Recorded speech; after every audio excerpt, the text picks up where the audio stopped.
ዳስጣን ላይ አንዳንድ ግጥሞቹን ብንመለከት ነው። በነገራችን ላይ 17ኛው ትራክ ላይ ያለው ዘፈኑ ካለቀ በኋላ በአሁን በኢትዮጵያ ሰዓት አቆጣጠር ከንጋቱ 11 ሰዓት ነው ብሎ ነው የሚያበቃው ቴዲ አፍሮ። ይህን የሚለው በንግግር ነው። ይህ በጣም በጣም በጣም ጥልቅ የሆነ ነው። ምን ብለን እንተርጉመው? እንግዲህ ብዙዎቻችን እንደመረዳታችን ወስደነዋል። አሁን በኢትዮጵያ ሰዓት አቆጣጠር ከንጋቱ 11 ሰዓት ነው አለ። ምናልባት ኢትዮጵያ እየነጋላት ነው፣ ከድቅድቁ ጨለማ እየወጣች ነው የሚልም መልእክት አድርገን ወስደናል። ከዚህ የተሻለ ትርጓሜ ያለው ሰው የሚነግረን ካለ ለመስማት ዝግጁ ነን። ከዚህ በተጨማሪ የተለያዩ ድምጾችን አስገብቷል። የቀዳማዊ ኃይለ ሥላሴን በጣም ድንቅ ንግግር ያስገባበትም ዘፈን አለ። ፀሐዬ ፀሐዬ ደመቀች የሚለውን የሕፃናትንም እንደዚሁ መዝሙር ያስገባበታል። በደርግ ዘመን የነበረ አንድ መዝሙር የሚታወቅ መዝሙር አለ። ኢትዮጵያ ትቅደም ሃሁ ኢትዮጵያ ትቅደም የሚለውንም ይህንኑም ዜማ ያስገባበት ነው። ታሪክ ይነግረናል፣ ልጅነታችንን ያስታውሰናል።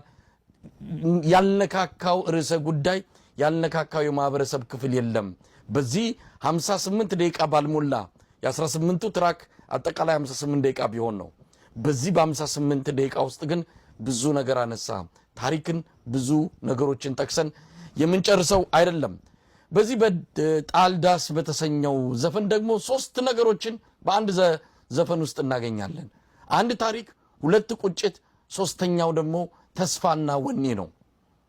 ታሪክን ይነግረናል። ኢትዮጵያ ምን ያህል ዋጋ እንደተከፈለላት፣ በመርዝ ጢስ በመርዝ የተገደሉ በብዙ መስዋዕትነት ተከፍሎላት የመጣች ሀገር እንደሆነች ይነግረናል።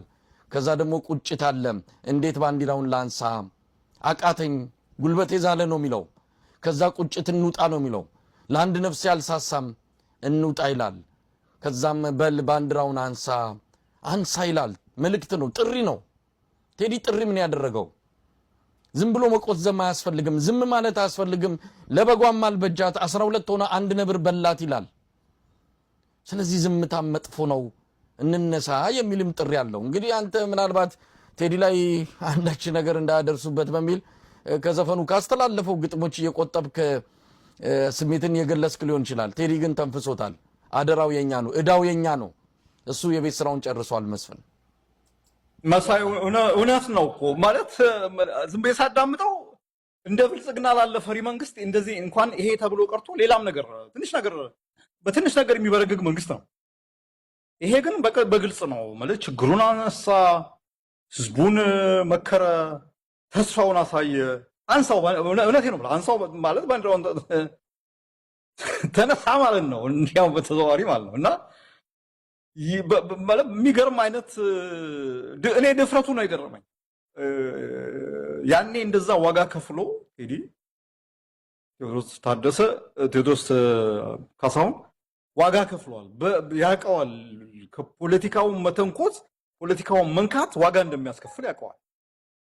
ያንን ዋጋ ከፍሎ አሁን ደግሞ ከዛ የባሰ አምባገነን መንግስት ባለበት አይደለም እንደዚህ ጠንካራ እንትን አይደለም ትንሽ ነገር